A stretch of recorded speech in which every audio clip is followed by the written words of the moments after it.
আসসালামু আলাইকুম, welcome back to my channel. সবাইকে স্বাগতম জানিয়ে শুরু করছি আমাদের আজকের রেসিপি হচ্ছে মিষ্টি কুমড়া ভাজির রেসিপি। আমি যেভাবে বাসায় রান্না করি সেভাবেই কিন্তু আজকে ভাজিটা করে আপনাদের সাথে শেয়ার করব। সময়ও কম লাগবে আর এই মিষ্টি কুমড়া ভাজি খেতে খুবই মজার হয়। তাহলে চলুন দেখি কিভাবে মজা করে অল্প সময়ে এই ভাজি করা যায়, তার পুরো প্রস্তুত প্রণালীটা একবার দেখে আসি। আজকের মিষ্টি কুমড়া ভাজি করার জন্য এখানে পরিমাণ মতো আমি মিষ্টি কুমড়া কেটে নিয়েছি। আমি মোটা মোটা করে মিষ্টি কুমড়া ভাজির জন্য কেটে নিয়েছি। অবশ্যই পিসগুলো আগে ধুয়ে নিতে হবে, তারপরে কুচি করে নিতে হবে। কুচি করার পর যদি ধুয়ে নেন তাহলে কিন্তু ভাজি থেকে পানি বের হবে, আর আগে ধুয়ে নিলে এক ফোঁটাও পানি বের হবে না। মিষ্টি কুমড়া ভাজিটা অনেকটাই ঝরঝরা হবে। আমি আমার পছন্দ মতো মোটা মোটা করে কেটে নিয়েছি। আপনার চাইলে আরও চিকন অথবা আরও মোটা করে ভাজির জন্য কেটে নিতে পারবেন। এখন ভাজি করার জন্য সরাসরি চুলায় চলে যাচ্ছি। চুলায় একটা প্যান বসিয়ে দিয়েছি, আর এর মধ্যে এখন দিয়ে দিব পরিমাণ মতো রান্নার তেল। আমি পরিমাণ মতো তেল দিয়ে দিয়েছি, আর এখন দিয়ে দিয়েছি আমি 4-5টার মতো শুকনা মরিচ বা লাল মরিচ।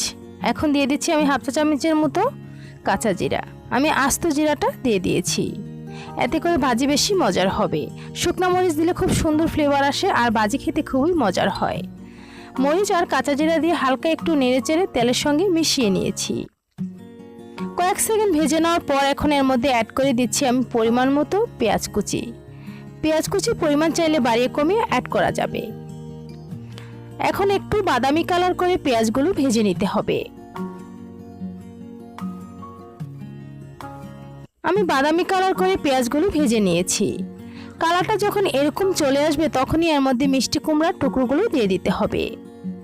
পেঁয়াজগুলো বেশি লালচে কালার করলে রান্না করতে করতে কিন্তু পেঁয়াজগুলো কালো হয়ে যাবে, দেখতে সুন্দর লাগবে না, আর ভাজি খেতেও মজার হবে না। মিষ্টি কুমড়া দিয়ে দিয়েছি। এখন এর মধ্যে দিয়ে দিব পরিমাণ মতো লবণ। লবণের পরিমাণটা যার যার পছন্দ মতো বাড়িয়ে কমিয়ে অ্যাড করা যাবে। আর এখন দিয়ে দিচ্ছি কয়েকটা কাঁচামরিচ মাঝখান থেকে কেটে। ঝালের পরিমাণটা পছন্দ মতো অ্যাড করে দিবেন। আমি আমার পছন্দ মতো মরিচ অ্যাড করে দিয়েছি। চাইলে এখানে শুকনো মরিচের গুঁড়ো অ্যাড করা যাবে। আমি শুকনো মরিচ আর কাঁচামরিচ দিয়ে ভাজিটা করব।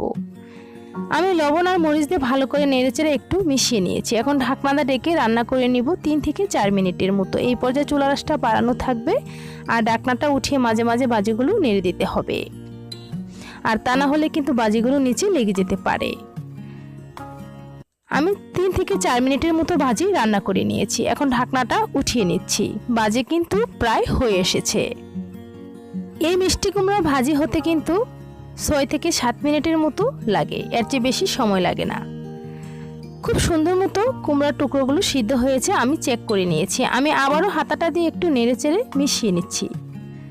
মিশানো হয়ে গেছে। এখন এর মধ্যে অ্যাড করে দিব আমি ম্যাগি মশলা। মিষ্টি কুমড়া ভাজিতে যদি ম্যাগি মশলা অ্যাড করা হয় ভাজি খেতে বেশি মজার হয়। ম্যাগি মশলার প্যাকেটগুলো 5 টাকা করে বিক্রি করা হয়। এগুলো যদি 2-1টা ভাজির মধ্যে দেওয়া হয় তাহলে ভাজি খেতে বেশি মজার হয়। আমি 2টা প্যাকেট দিয়ে দিচ্ছি। এখানে কিন্তু আদা বাটা, রসুন বাটা, পেঁয়াজ বাটা এবং কি হলুদের গুঁড়া, মরিচের গুঁড়া, ধনিয়ার গুঁড়া কিছুই অ্যাড করিনি। এগুলো ছাড়াই কিন্তু আজকের এই মিষ্টি কুমড়া ভাজি রান্না করেছি।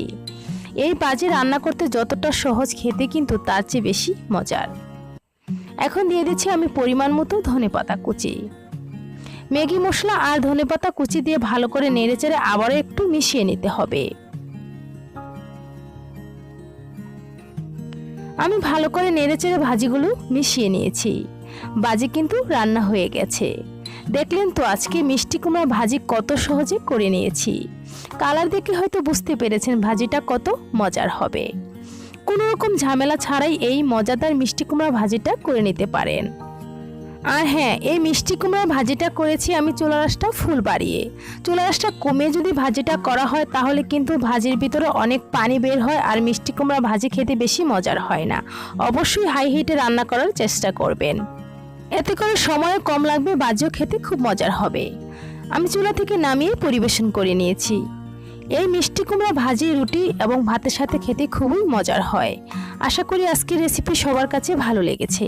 যদি ভালো লেগে থাকে একটি লাইক দিয়ে আমার পাশে থাকবেন। আর যদি আমার চ্যানেলে নতুন হন তাহলে সাবস্ক্রাইব করে পাশে থাকা বেল আইকনটি ক্লিক করে রাখবেন। আর যারা আমার সঙ্গে এতক্ষণ ভিডিওটা দেখেছেন তাদেরকে অসংখ্য ধন্যবাদ। আজ এ পর্যন্তই, আবারও দেখা হবে অনলাইনে নতুন কোনো রেসিপিতে। আল্লাহ হাফেজ।